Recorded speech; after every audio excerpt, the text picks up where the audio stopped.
Hello मेरे commerce के सभी स्टूडेंट, स्वागत है आप सभी का हमारे एक न्यू वीडियो में, जो कि हमारी admission of a new partner पे वन शॉट वीडियो। तो इस वीडियो में हम कवर करने वाले हैं calculation of new profit sharing ratio, gaining ratio, calculation of goodwill, revaluation account and उसकी जनरल एंट्रीज। तो चलिए सबसे पहले हम स्टार्ट करते हैं हमारा calculation of new profit sharing ratio. इसमें हमारे एमपी बोर्ड में कुल हमारे 4 टाइप होते हैं, तो हम सिर्फ 4 टाइप के 4 क्वेश्चन ही देखेंगे। पहला टाइप जो निकल के आता है वो हमारा है ए और बी, दो जब पार्टनर है उनका रेशियो दिया है 2:3। सी आया है न्यू पार्टनर 1/5 के लिए। हमें इंफॉर्मेशन गिवन नहीं है सेक्रीफाइसिंग की कि ए ने कितना सेक्रीफाइस किया, बी ने कितने सेक्रीफाइस किया। तो इस क्वेश्चन को हमें क्या करना है, हम लेट सपोज करेंगे, लेट सपोज टोटल शेयर 1। हमने मान के चला कि टोटल शेयर हमारा 1 है। इसमें से हम क्या करेंगे, सी का शेयर माइनस कर देंगे। सी का शेयर कितना है 1/5। अब 1 में से अगर हम सी का शेयर माइनस कर देंगे तो हमें रिमेनिंग शेयर पता चल जाएगा, जो कि किस किस का होने वाला है, ए और बी का। तो हम निकाल लेंगे रिमेनिंग शेयर।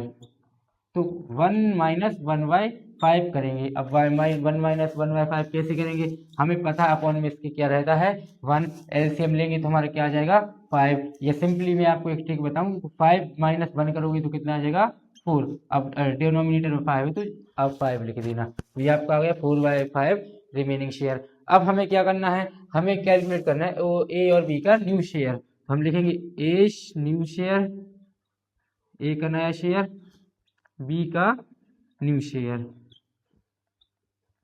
अब हमें जो कि पता है कि जैसे मान के चला कि हमारा ये हो गया टोटल शेयर कितना 1, इसमें से सी का शेयर मान के चलो 1/5, ये हो गया 1/5 सी का शेयर। तो अगर 1 में से हमने सी का शेयर निकाल दिया तो हमें पता चल गया ना कि ये रिमेनिंग शेयर किस किसका है, ए और बी का। तो बस वही हम करेंगे, ए का न्यू शेयर निकालने के लिए क्या करेंगे, हमें पता है रिमेनिंग शेयर क्या है 4/5। 4/5 में से ए को कितना मिलेगा, ए को मिलेगा अपने रेशियो के अनुसार, उसका रेशियो क्या था 2/5। 2/5 मतलब 3 2 5, 5 में से 2 हिस्से मिलने वाले हैं ए को, तो हम मल्टीप्लाई करा देंगे। ऐसे ही निकालेंगे बी का।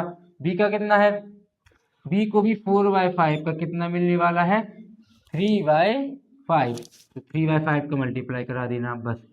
2 4 2 जा 8, 5 5 जा 25, 4 3 3 जा 12, 5 5 जा 25। इसके बाद सी का शेयर भी लिख लेंगे। सी का शेयर कितना है, सी का शेयर है 1/5। अब सबके डिनोमिनेटर में क्या है 25, तो इसकी में भी 25 बना लो। कैसे, 5/5 का मल्टीप्लाई करके कितना आ जाएगा 5/25। रेशियो निकल के आया हमारा 8:12:5। ये आपका है new profit sharing ratio among these partners. कौन कौन है पार्टनर्स, ए बी और सी। चलिए देखते हैं टाइप 2। टाइप 2 में क्वेश्चन हमारे पास आया है कि ए और बी दो पार्टनर्स हैं जिनका प्रॉफिट शेयरिंग रेशियो 2:3। वो इस बार सी को ऐड कर रहे हैं 1/5 शेयर के लिए, which he get equally from A and B. Calculate new profit sharing ratio. इसमें हमें सेक्रीफाइसिंग की इन्फॉर्मेशन गिवन है। क्या गिवन है कि सी जो नया पार्टनर आ रहा है 1/5 शेयर के लिए, वो अपना हिस्सा किससे ले रहा है, ए और बी से इक्वली ले रहा है। तो जो हमें पता है सी का हिस्सा कितना है 1/5, तो 1/5 को इक्वली बांटने के लिए हम क्या करेंगे 1/2 का मल्टीप्लाई, तो 1/10। कैसे आया सर ये, जैसे हमें पता है 100 रुपये हैं और 100 रुपये को हमें बराबर हिस्से में बांटना पड़ता है, तो हम इंटू 1/2 कर देते हैं। 2 1 जा 2, 50 जा, तो आपका आंसर कितना आता था 50। ऐसे ही आपका मल्टीप्लाई कर दिया हमने फ्रिक्शंस का, तो 1/5 इंटू 1/2 तो आपका आ गया 1/10। ये एक पार्ट हो गया, मतलब ये एक पार्ट ए से भी ले रहा है इतना और बी से भी इतना ही ले रहा है, कौन, सी। तो याद रखना। हम कैलकुलेट करें क्या, new share of A, new share of B. तो ए और बी का न्यू शेयर क्या रहेगा, पहले तो ओल्ड शेयर क्या था, ए का ओल्ड शेयर था 2/5 और बी का ओल्ड शेयर क्या था 3/5। इसमें से हम माइनस कर देंगे जितना वो सेक्रीफाइस कर रहे हैं। हमने बताया कि सी जो 1/5 के लिए आ रहा था वो दोनों से बराबर बराबर हिस्सा ले रहा है अपना, तो उसका हमने 2 हिस्से किए तो हमें एक हिस्सा पता चल गया था 1/10। तो ए भी सिंपल कितना देगा अपनी, सिंपली 1/10 ए दे रहा है और सिंपली 1/10 बी भी दे रहा है। समझने के लिए समझे कि ए और बी दो पार्टनर था जिनका रेशियो क्या था 2/3, मतलब 2:5 और 3/5। ये इनका रेशियो है। इनमें से हम सिर्फ उतना शेयर माइनस कर देंगे जितना वो सी के लिए दे रहा है, तो उनका न्यू रेशियो निकल के आ जाएगा। तो निकालें। अब देखिए माइनस की कंडीशन है और इनका डिनोमिनेटर सेम नहीं है, तो हमारे पास या तो हम एलसीएम ले लें या फिर सिंपल 5 को 10 बना सकते हैं। हाँ, 2 का मल्टीप्लाई करके नीचे करेंगे तो ऊपर भी कर देंगे, तो 2 2 जा 4 अपॉन 5 2 जा 10 माइनस 1/10, तो कितना आ जाएगा ये आपका 4 माइनस 1 इज इक्वल टू 3/10। ऐसे इसको 5 को 10 बना सकते हैं हम क्या? हाँ, 2 से मल्टीप्लाई कर देंगे, नीचे करेंगे तो ऊपर भी, तो 3 2 जा 6 5 2 जा 10 माइनस ऑलरेडी 1/10 है, यहाँ पे डिनोमिनेटर सेम है तो आ जाएगा 5/10। सी का शेयर क्या है? सी का शेयर है 1/5, सबका डिनोमिनेटर में अपॉन में 10 है तो इसके में भी 10 बना दो, 2 का मल्टीप्लाई कर दो, नीचे करेंगे तो ऊपर भी कर देंगे, तो कितना आ जाएगा 2/10। तो न्यू रेशियो निकल के क्या आया है? 3:5:2, ये आपका निकल के आ गया है न्यू प्रॉफिट शेयरिंग रेशियो। चलिए अब आता है हमारा टाइप 3। टाइप 3 में क्वेश्चन है कि ए और बी दो पार्टनर जिनका रेशियो है 1:2। सी को एडमिट किया है कितने पार्ट के लिए? 3/9 पार्ट के लिए। Which he get 1/9 from A and 2/9 from B. मतलब 3/9 जो इसका पार्ट है सी का जो नया पार्टनर है उसमें से 1/9 कौन दे रहा है? ए, और 2/9 दे रहा है बी। सिंपल क्वेश्चन है, डायरेक्ट इन्फॉर्मेशन गिवन है तो हम डायरेक्ट माइनस करके निकाल लेंगे। New share of A, new share of B. तो हमें पता है ए का ओल्ड शेयर क्या है? 1/3, ये है 1/3, 1 + 2 इज इक्वल टू 3, तो 3 में से 1 किसका है? ए का। बी का कितना है? बी का है 2/3। बस इसमें से हमें माइनस करना है जितना जितना जो जो पार्टनर दे रहा है। तो ए दे रहा है कितना? 1/9, डायरेक्ट 1/9 माइनस कर देंगे क्योंकि डायरेक्ट इन्फॉर्मेशन गिवन है। और बी दे रहा है 2/9। लीजिए क्वेश्चन सॉल्व। 3 को 9 बना सकते हैं क्या? हाँ, 3 का मल्टीप्लाई करके नीचे करेंगे तो ऊपर भी, तो 3 बन जा 3/9 माइनस 1/9 इज इक्वल टू 2/9। एक तो ये आ गया। इसमें भी 3 को 9 बना सकते हैं का? हाँ, 3 का इंटू हम कर देंगे 3 से, नीचे करेंगे तो ऊपर भी, तो 3 2 जा 6/9 माइनस 2/9 इज इक्वल टू 4/9। कभी कभी आपकी सिचुएशन ऐसी ना हो तो कभी 9 को 6 बनाने का ऑप्शन मिले तो वो आपको बेटर लगे वो भी कर सकते हैं, या फिर हम सिंपल एलसीएम भी ले सकते हैं जो आपको बेस्ट लगे। इसके बाद न्यू शेयर ऑफ सी। सी का कितना था? 3/9 गिवन है, तो रेशियो क्या निकल के आया? 2:4:3। 2 और 4 6 और 3 9, सबके डिनोमिनेटर में 9 है, मतलब आपका आंसर सही है। देखते हैं हमारा टाइप 4। क्वेश्चन गिवन है कि ए और बी दो पार्टनर जिनका रेशियो है 3:2। सी के लिए एडमिट किया है कितने पार्ट के लिए एडमिट किया है? ये इन्फॉर्मेशन गिवन नहीं है।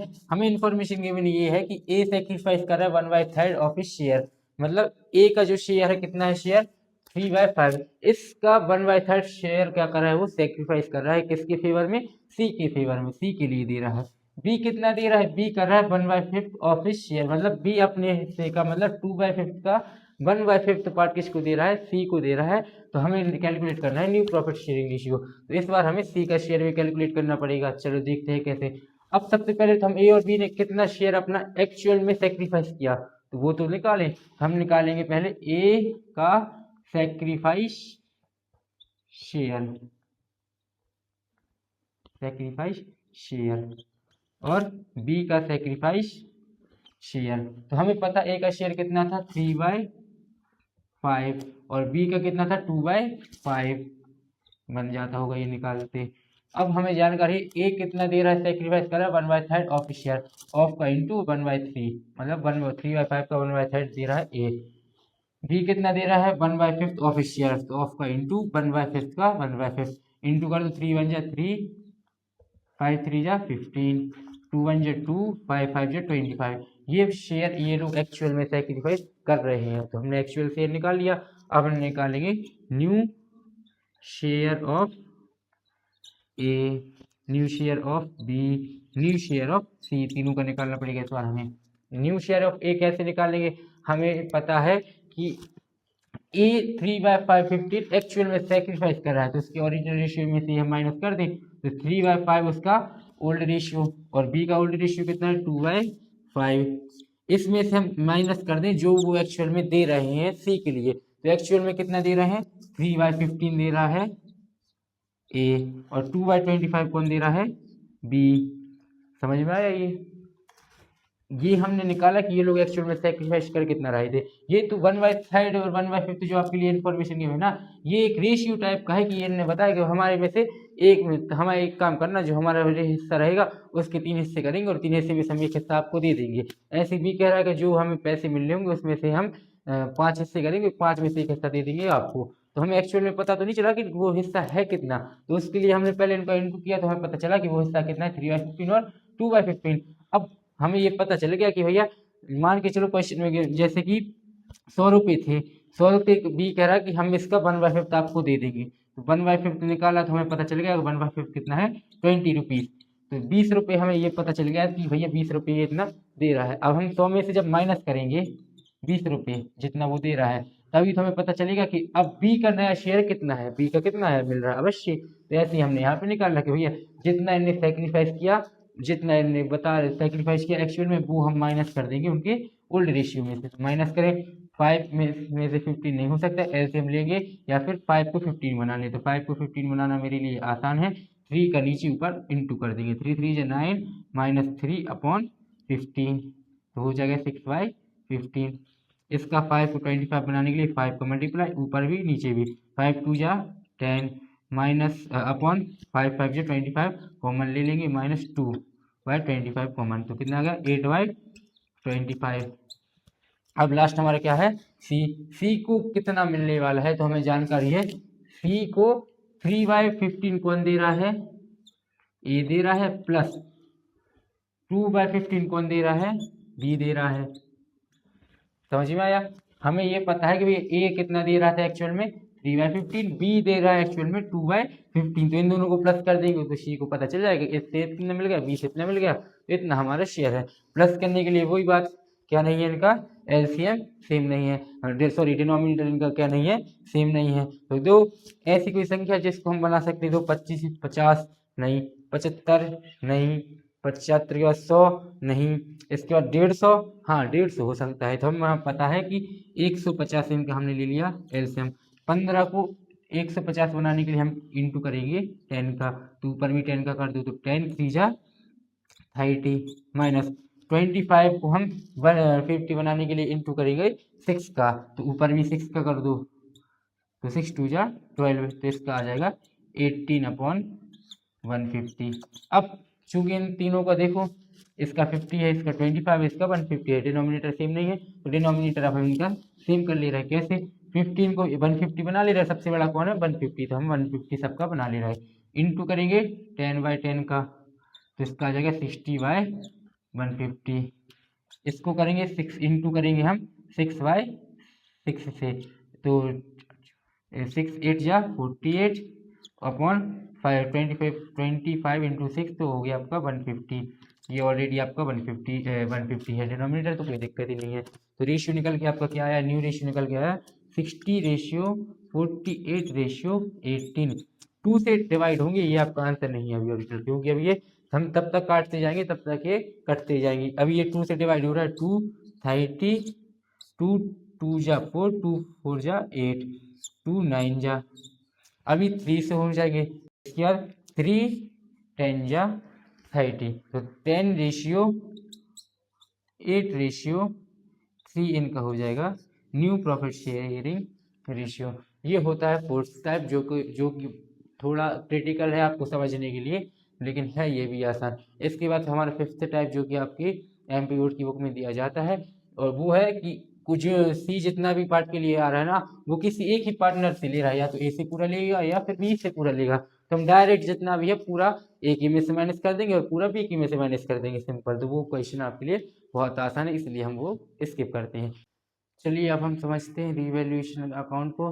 रीवैल्यूएशन अकाउंट को समझने के पहले हम आपको बता दें कि हम आपके इसमें 2-3 टॉपिक जो कि आपको स्किप कराते जा रहे हैं, जैसे कि हमने इसमें आपको सेक्रीफाइस शेयर कैलकुलेट करना नहीं सिखाया है।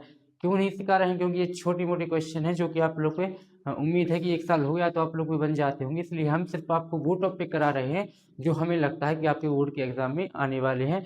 पूरा सिलेबस थोड़ी ना कराने बैठ जाएंगे हम आपको इस टाइम पे, इसलिए हम आपको इंपॉर्टेंट टॉपिक्स जो है जो आपके एग्जाम में आने वाले हैं वो क्वेश्चन आपके लिए हम करा रहे हैं। तो अब हमारे लिए आता है हमारा topic revaluation account. Revaluation account क्या होता है?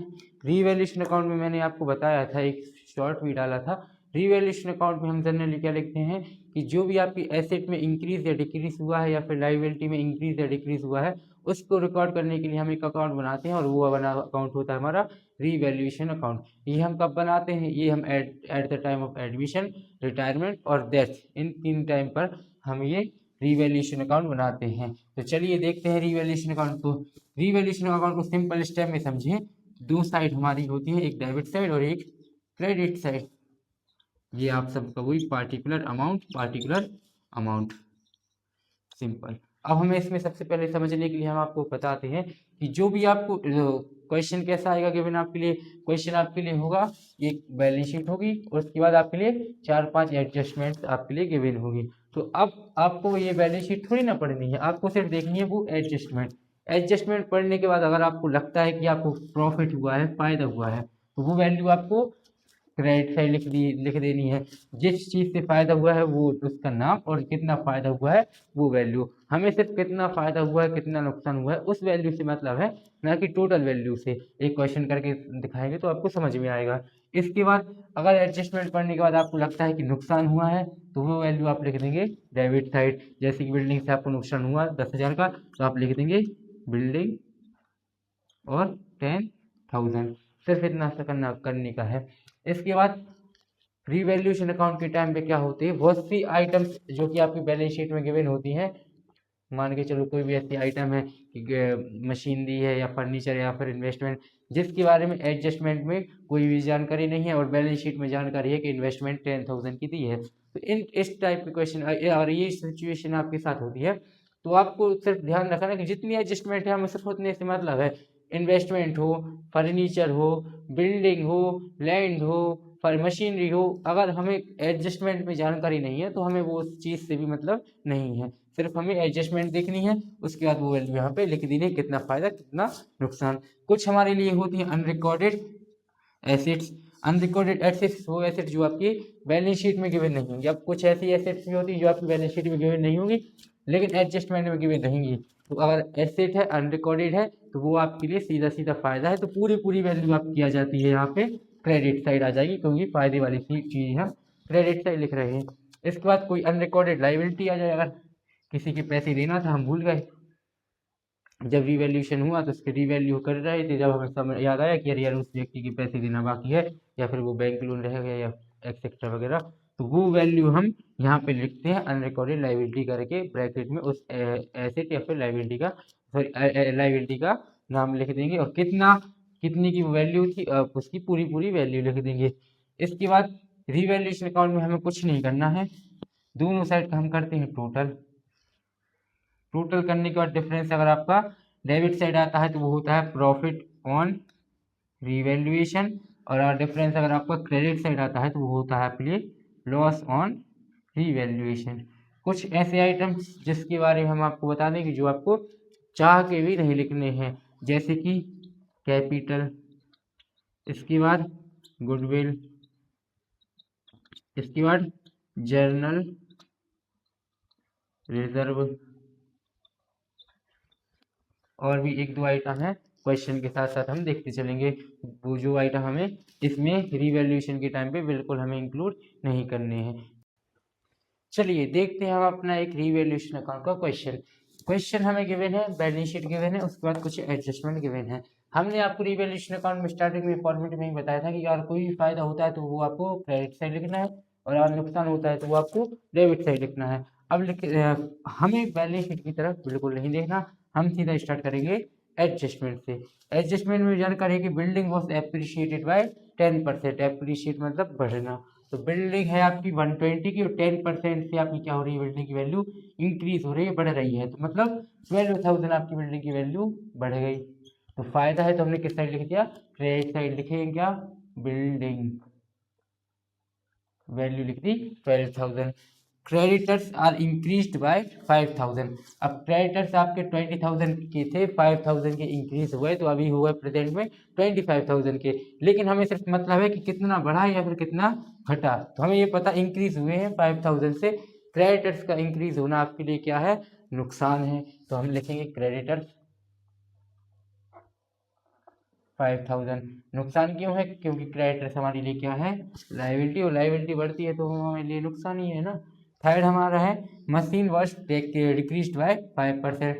मशीन की वैल्यू थी 70,000, 5% से डिक्रीज हो रही है, कम हो रही है। मशीन एक ऐसे, तो उसकी वैल्यू में कम होना हमारे लिए नुकसान है। तो मशीन की वैल्यू 5% से हो रही है कम।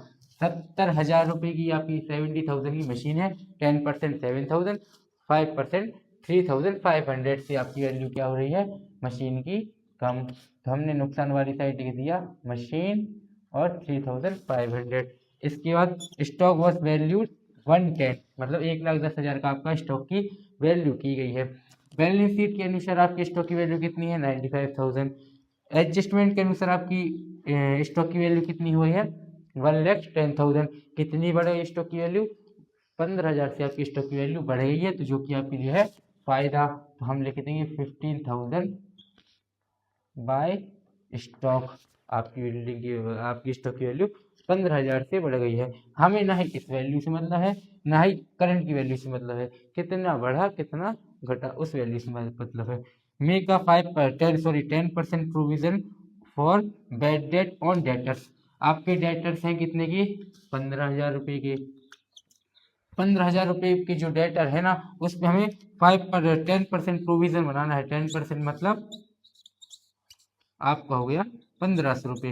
1,500 रुपये का हमें प्रोविजन बनाना है, किस पे बनाना है, किसके लिए बनाना है, for bad date. Bad debt क्या होती है, ऐसे डेटर मतलब वो व्यक्ति जिससे हमें पैसा आना है। बैड डेट जिन पे हमें संदेह होता है कि ये व्यक्ति हमारा पैसा नहीं देंगे, तो उसके लिए हम एक प्रोविजन बना लेते हैं। तो इसलिए हम उसके लिए प्रोविजन बनाएंगे, तो वो हमारे लिए क्या है, नुकसान। तो हम लिखेंगे प्रोविजन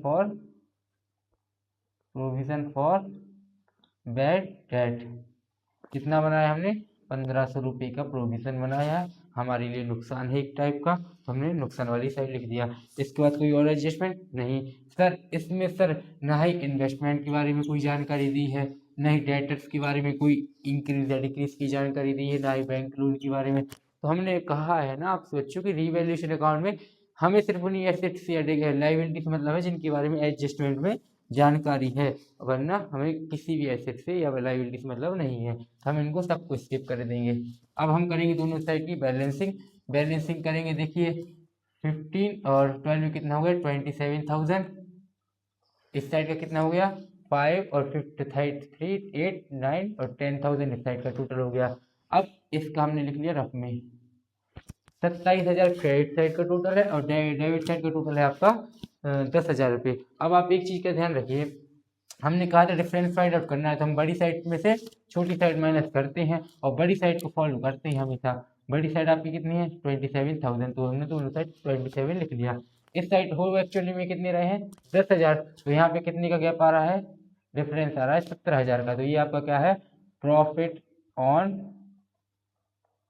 रीवैल्यूएशन। कितने जो भी पार्टनर रहेंगे ये भी उनमें यहाँ पे पार्टनर हमें गिवन है कि ये भी तो पार्टनर रेशियो गिवन नहीं है, तो बराबर बराबर बढ़ जाएंगे। तो कितना, 8,500 और 8,500 इनका प्रॉफिट बढ़ गया। इस साइड डिफरेंट टू प्रॉफिट, इस साइड डिफरेंट टू लॉस। अच्छा, रीवैल्यूएशन की जर्नल एंट्रीज ये सिखा दो सर हमें, जर्नल एंट्रीज। तो जनरल एंट्रीज के लिए एक मैं आपके लिए ब्रह्मास्त्र दे रहा हूँ, जो कि मैं सिर्फ यहीं पे लिख दे रहा हूँ कि अगर प्रॉफिट हो रहा है, प्रॉफिट हो रहा है तो आपको रीवैल्यूएशन अकाउंट को क्रेडिट करना है। अगर लॉस हो रहा है तो आपको रीवैल्यूएशन अकाउंट को डेबिट करना है। बस इतना याद रखना, आपकी जनरल एंट्रीज बन जाएंगी। जैसे कि हम इनकी एंट्रीज बनाए, इन दोनों पे हमें क्या हो रहा है, प्रॉफिट हो रहा है, तो हम प्रॉफिट के टाइम पे रीवैल्यूएशन अकाउंट को क्रेडिट करेंगे। तो डेबिट किसको करेंगे, जिसके कारण हमें प्रॉफिट हो रहा है। तो प्रॉफिट हमें बिल्डिंग के कारण भी हो रहा है, तो बिल्डिंग अकाउंट कर दिया हमने डेबिट। सेकंड, स्टॉक के कारण भी हो रहा है, तो stock account stock account debit कितने का, 12,000 रुपये का ये, 15,000 रुपये का ये, तो टोटल मिला के 2। रीवैल्यूएशन अकाउंट में हमारा कितना चला गया, रीवैल्यूएशन अकाउंट में हमारा चला गया 27,000। तो प्रॉफिट हुआ है तो हमने रीवैल्यूएशन को क्रेडिट किया, तो हाँ रीवैल्यूएशन को क्रेडिट कर दिया। इसके बाद लॉस की सिचुएशन में रीवैल्यूएशन को डेबिट करना है, तो हमने कर दिया रीवैल्यूएशन अकाउंट डेबिट। कितना है भैया, अब देखेंगे कितने से, हमें नहीं पता ना, तो हमें पता है क्रेडिटर से हमें लॉस हुआ है, मशीन से लॉस हुआ है, प्रोविजन पर बैड डेट से लॉस हुआ है, तो 2 creditors, second 2 machine, third 2 provision for bad debt. इन तीनों समय हुआ है लॉस। क्रेडिटर्स हुआ है 5,000 का लॉस, 3,500 का हुआ है हमें मशीन से लॉस, और 1,500 का हुआ है हमें प्रोविजन से लॉस, तो टोटल लॉस हो गया हमारा 10,000 का। तो ये आपका हो गया लॉस की एंट्री। एक एंट्री और बची है जो कि हमारा प्रॉफिट को बांटना। तो प्रॉफिट को बांटने के लिए हम क्या करेंगे, रीवैल्यूएशन अकाउंट को डेबिट कर देना है आपको। डेबिट क्यों कर रहे हैं, रीवैल्यूएशन अकाउंट एक तरह से हमारे लिए लायबिलिटी होता है, और लायबिलिटी का नेचर क्या था, पॉजिटिव नेचर। प्लस होती है तो ये क्रेडिट करते हैं, माइनस होती है तो डेबिट करते हैं। तो रीवैल्यूएशन अकाउंट माइनस हो रहा है तो इसलिए हमने डेबिट कर दिया। क्रेडिट कौन हो रहा है, 2 ए कैपिटल अकाउंट, इनको कैपिटल्स में देते हैं हम ये सब पैसा, 2 बी कैपिटल अकाउंट।